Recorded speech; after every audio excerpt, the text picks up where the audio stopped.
Data టైప్స్ని సింపుల్గా అర్థం చేసుకోవాలంటే వాటిని మనం వస్తువులు పెట్టుకునే కంటైనర్స్ లాగా ఊహించుకుందాం. ఇప్పుడు చూడండి, ఒక చిన్న ఉంగరం పెట్టడానికి చార్ అనే చిన్న బాక్స్ సరిపోతుంది. ఒక పుస్తకం పెట్టాలంటే ఇంట్ అనే కొంచెం పెద్ద బాక్స్ కావాలి. అదే నీళ్లు పోయాలంటే ఫ్లోట్ అనే ఒక బాటిల్ కావాలి కదా.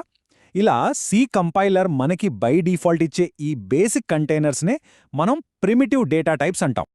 ఇప్పుడు ఈ స్లైడ్లోని కోడ్ను ఒకసారి చూడండి. ఇంట్ ఏజ్ ఈజ్ ఈక్వల్ టు 20 అని రాశాము. అంటే ఏజ్ అనే ఒక ఇంటీజర్ కంటైనర్లో 20 అనే వాల్యూని స్టోర్ చేస్తున్నాం అంతే. అలాగే పై అనే ఫ్లోట్ కంటైనర్లో 3.14ని అండ్ గ్రేడ్ అనే చార్ కంటైనర్లో ఏని స్టోర్ చేస్తున్నాం. అంటే మనం సెలెక్ట్ చేసుకునే ప్రతి డేటా టైప్ ఆ వేరియబుల్ ఎంత మెమరీ తీసుకుంటుంది, దాని రేంజ్ ఎంత ఉంటుంది అనేది డిఫైన్ చేస్తుందన్నమాట. ఓకే, డేటా టైప్స్ ఏంటో మనకొక ఐడియా వచ్చిందే, కానీ అసలు కంప్యూటర్ మెమరీలో ఇవెలా స్టోర్ అవుతాయి? ఇది తెలుసుకోవడం చాలా చాలా ముఖ్యం.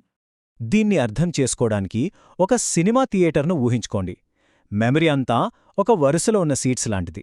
మనం తీసుకునే ప్రతి డేటా టైప్కి కొన్ని సీట్స్ కావాలి. అయితే ఏ డేటా టైప్కి ఎన్ని సీట్స్ అంటే ఎన్ని బైట్స్ ఆఫ్ మెమరీ కావాలో తెలుసుకోవడానికి మనం సైజ్ ఆఫ్ అనే ఒక ఆపరేటర్ని ఉపయోగిస్తాం. ఇప్పుడు ఈ టేబుల్ను చూడండి. ఇది మనకి చాలా స్పష్టంగా వివరిస్తుంది. చార్కి ఒకే ఒక్క బైట్ అంటే ఒకే సీటు కావాలి. కానీ ఒక ఇంట్ లేదా ఫ్లోట్కి 4 బైట్స్ కావాలి అంటే 4 సీట్లని కలిపి ఒక బ్లాక్ లాగా బుక్ చేసుకోవాలన్నమాట. అదే డబుల్కైతే ఏకంగా 8 సీట్లు కావాలి. ఇక మన నెక్స్ట్ ఇంపార్టెంట్ టాపిక్, మనం లెక్కలు చేసేటప్పుడు వేర్వేరు డేటా టైప్స్ని మిక్స్ చేస్తే ఏమవుతుంది? అంటే ఒక ఇంటీజర్ని ఒక ఫ్లోట్ని కలిపితే ఏమవుతుంది? దీనినే టైప్ కన్వర్జన్ అని అంటారు. సో టైప్ కన్వర్జన్ అంటే సింపుల్గా ఒక డేటా టైప్ని మరొక డేటా టైప్గా మార్చే ప్రక్రియ. ఇందులో మళ్ళీ 2 రకాలున్నాయి. ఒకటి ఇంప్లిసిట్ టైప్ కన్వర్షన్, ఇది ఆటోమేటిక్గా జరిగిపోతుంది. రెండవది ఎక్స్ప్లిసిట్ టైప్ కన్వర్షన్, దీనిని ప్రోగ్రామర్గా మనమే స్వయంగా చెయ్యాలి. ఇంప్లిసిట్ కన్వర్జన్ అంటే ఒక చిన్న గ్లాస్లో ఉన్న నీళ్లని ఇంట్, ఒక పెద్ద బకెట్ డబుల్ లోకి పోయడంలా ఊహించుకోండి. ఏమైనా నీళ్లు పోతాయా? పోవు. ఎలాంటి డేటా లాస్ లేకుండా ఈ ప్రాసెస్ ఆటోమేటిక్గా జరిగిపోతుంది. ఇక్కడ కంపైలర్ ఏం చేస్తుందంటే చిన్న డేటా టైప్ని పెద్ద డేటా టైప్గా ప్రమోట్ చేస్తుంది. ఇప్పుడు ఎక్స్ప్లిసిట్ కాస్టింగ్ చూద్దాం. ఇది కొంచెం వేరు. ఇది ఒక పండ్ల రసం నుంచి దానిలోని పల్ప్ని అంటే ఫ్రాక్షనల్ పార్ట్ని మనం కావాలనే తీసివేయడం లాంటిది. మనకు కొంచెం డేటా లాస్ జరుగుతుంది, కానీ మనకు ఇంట్ వాల్యూ కావాలి కాబట్టి ప్రోగ్రామర్గా మనం దీన్ని ఫోర్స్ చేస్తున్నామన్నమాట. ఈ స్లైడ్లో చూడండి, 3.14 అని క్యాష్ చేసినప్పుడు అది 3గా ఎలా మారిందో.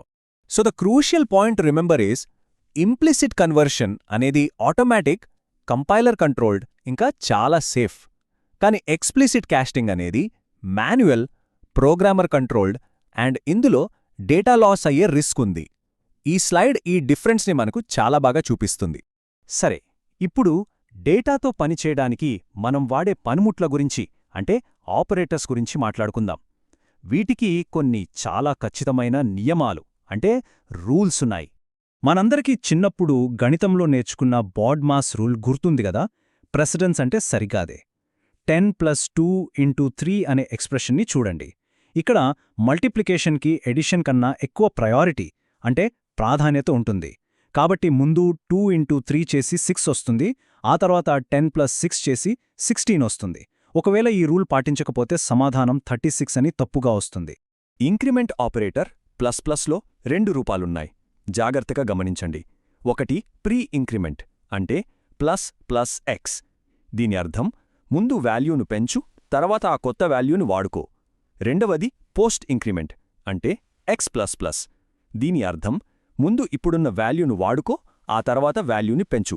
ఈ స్లైడ్లోని ఉదాహరణలు ఈ తేడాను చాలా స్పష్టంగా చూపిస్తాయి. ఇప్పుడు మనం మన ఫైనల్ కేటగిరీ ఆఫ్ ఆపరేటర్స్ చూద్దాం.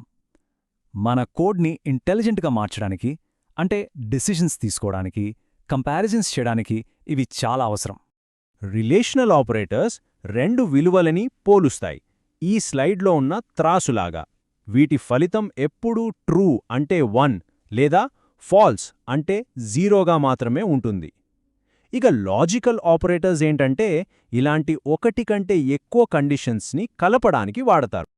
ఈ నిజ జీవిత ఉదాహరణ చూడండి, మీకు చాలా ఈజీగా అర్థమవుతుంది. ఒక ప్రదేశంలోకి ప్రవేశించడానికి ఒక వ్యక్తి వయస్సు 18 కన్నా ఎక్కువ ఉండాలి అండ్ వాళ్ళ దగ్గర ఐడి కూడా ఉండాలి. ఇక్కడ అండ్ ఆపరేటర్ ఈ రెండు కండిషన్స్ నిజమైతేనే, అంటే రెండు ట్రూ అయితేనే యాక్సెస్ ఇస్తుంది. ఒక్కటి తప్పైనా సరే ప్రవేశం నిరాకరించబడుతుంది. ఈ వీడియోలో ఉన్న కంటెంట్ మీ ఎగ్జామ్ ప్రిపరేషన్కి యూజ్ అయినట్టయితే please like, share and subscribe for more exam preparation related videos. Thank you.